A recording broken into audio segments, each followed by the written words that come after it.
Please अपने बारे में हमेशा एक पॉजिटिव राय बनाइए कि आपको करना क्या है। आप हर वक्त हर किसी के लिए अवेलेबल नहीं रह सकती। आप ये सोचिए ना कि आप अपने बच्चों को फोन देना नहीं चाहती, आप अपने बच्चों को ज्यादा टीवी दिखाना नहीं चाहती। आप चाहती हैं कि वो हर समय कुछ नया सीखे, हर समय उन्हें आप कुछ नया सिखाएं, क्योंकि आपने अपनी जिंदगी में बहुत कुछ सीखा है। लेकिन ये जिम्मेदारियां, ये परिस्थितियां आपको आपके बच्चों के साथ वो समय नहीं बिताने देती है। हर किसी के साथ है, जो भी एक हाउसवाइफ है, जो भी अपनी जिम्मेदारियां निभा रही हैं, वो जाने अनजाने वो नहीं चाहती हैं अपने बच्चों को घंटों फोन देकर बिठाना, नहीं चाहती है अपने बच्चों को टीवी में बिठाना, लेकिन उनकी मजबूरी हो जाती है कि इन्हें थोड़ी देर वहां पर व्यस्त करूं ताकि ये मेरी नजरों के सामने बिल्कुल आराम से बैठे रहें और मैं अपने काम को अच्छे से करके इन लोगों के सामने रख सकूं। बहुत सी महिलाएं ऐसी हैं जिनकी ये लाइफ है।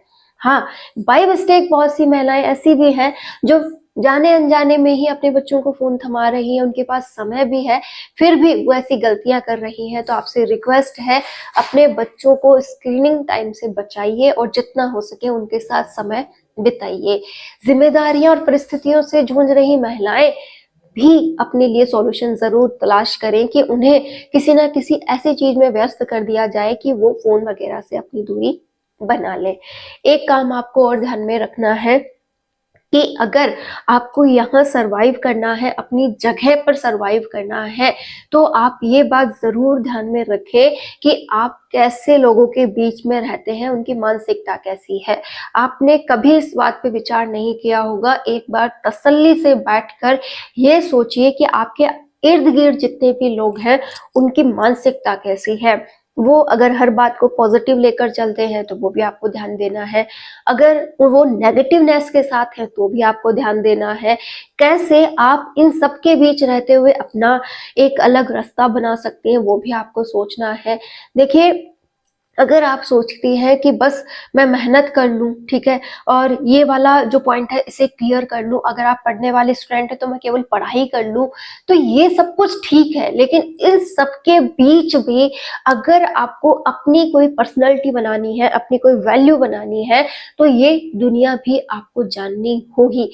जैसे आपके आसपास इर्द गिर्द 5 महिलाएं हैं, जैसे आपके पड़ोसी हैं, आपका फ्रेंड सर्किल काफी अच्छा है, आपको जब भी थोड़ा बहुत समय मिलता है आप उनके साथ बातें करती हैं। लेकिन अगर वो फ्रेंड सर्किल बातें जब करे और ये बात करे कि उनकी वाइफ को देखो, उनके बच्चों को देखो, उस लड़की को देखो, उस लड़के को देखो, अरे उसने ये कर लिया, अरे उसने वो कर दिया, अरे उनके घर में ये हो रहा है, अगर ऐसी बातें वहां पर हो रही हैं तो ये मत भूलिएगा, जैसे ही आप उस 5 औरतों के बीच में से उठ के आएंगे ना, नेक्स्ट बात आप ही की वहां होने वाली है, आप ही के बारे में वो डिस्कशन होने वाला है कि हाँ इसके घर में भी ऐसी बात है।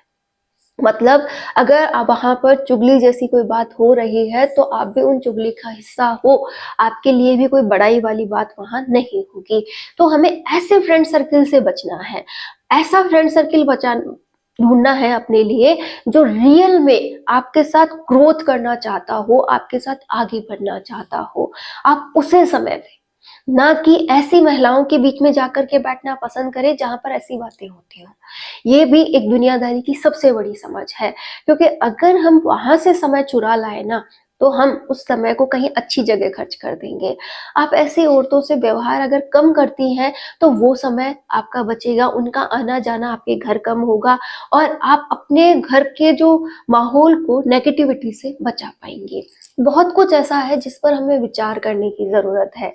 साथ ही अगर आपके कुछ रिश्ते ऐसे हैं जो केवल और केवल आपसे काम ही निकाल रहे हैं, आपको बदले में उनसे कोई काम मिलता नहीं है, जैसे आपने उनका काम किया लेकिन जब आपको जरूरत है तो वो आपका काम नहीं कर रहे हैं, कोई बात नहीं, नेक्स्ट टाइम जब वो आपसे आपका काम करवाने आए तो आपको कहना है कि भाई आपने मेरा नहीं किया तो मैं आपका कैसे करूं। धीरे धीरे उस इंसान को भी ये समझ में आना चाहिए कि दोनों तरफ से बात बनती है, दोनों को बराबर काम करना पड़ेगा।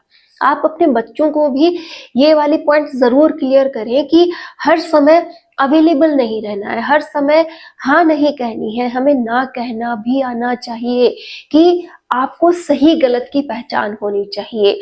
हम गर्दन हिला देते हैं, जो भी काम होता है, हाँ भाई मैं कर दूंगी, हाँ भाई मैं कर दूंगी। आप कितना कर देंगे? आप में से बहुत सी महिलाओं की मैं बात करूं तो शायद कहीं ना कहीं ये करैक्टर मैंने बहुत पहले अपने में भी देखा था कि हमें घर को साफ सुथरा करने की, घर के काम करने की ऐसी लत सवार हो जाती है कि हम दूसरों का काम के वो बर्दाश्त ही नहीं करते या फिर पसंद ही नहीं आता कि भाई इसने देखो कैसा पोछा लगाया है, इसने देखो कैसी झाड़ू लगाई है, इसने कैसे बर्तन साफ किए हैं, किचन की क्या हालत कर दी है, घर के कामों को कैसे किया है। मतलब हम चाहते हैं कि वो कुछ ना करे, वो रिलैक्स करे और हमें हमारा काम करने दे। अगर हम इस आदत को थोड़ा बदले, जैसे रोज पोछा झाड़ू होती है, रोज ये सारे काम मैं करती हूँ, अगर आपकी कोई उसमें मदद कर रहा है, वो अपने हिसाब से आपको कुछ करके दे रहा है, तो क्या प्रॉब्लम है, आज उसे करने दो। ठीक है, आपके एक दिन का थोड़ा समय बच रहा है, दूसरे दिन जब आप करें तो उसे और अधिक क्लियरिटी के साथ कर ले। है ना ये बात कि अगर हम उस समय को वहां से भी बचा रहे हैं तो क्या बुराई है। हमें काम कंप्लीट होने से मतलब है, ये मतलब नहीं है कि ये किया कैसे गया है। आज सफाई से ज्यादा नहीं हुआ तो क्या हुआ, कल जब मैं करूंगी तो और सफाई से हो जाएगा ना। लेकिन आज मुझे थोड़ा आराम मिला है, आज मुझे थोड़ा एक्स्ट्रा समय मिला है, इसे मैं किसी एक्स्ट्रा काम को सोचने विचारने में, साथ ही उसे करने में भी खर्च कर सकती हूँ। तो ऐसी भी मानसिकता आपको यहाँ पर लगानी होगी। एक और छोटा सा पॉइंट जो शायद आप में से बहुत सी महिलाएं जो छोटे बच्चों की मम्मा है वो कर रही होंगी। जैसे एक टाइमिंग होती है, बच्चों को भूख लगती है, ठीक है, और हम क्या कर रहे होते हैं, उस समय अपने काम कंप्लीट कर रहे होते हैं, खाना बन रहा होता है, तो हम सोचते हैं पूरी रोटियां ही बना लूं, ठीक है, सब्जी वगैरह पूरी पक जाए उसके बाद ही उसके पास जाऊं। इस दौरान क्या होता है, उस प्यारे से बच्चे की भूख मर जाती है। तो जब भी आपको लगे कि बच्चों का खाना खाने का समय हो गया है, आपका बच्चा आपके पास 2 बार 3 बार आ चुका है, वो कुछ खाना चाहता है, तो उसकी भूख को उसी समय आपको शांत करना है।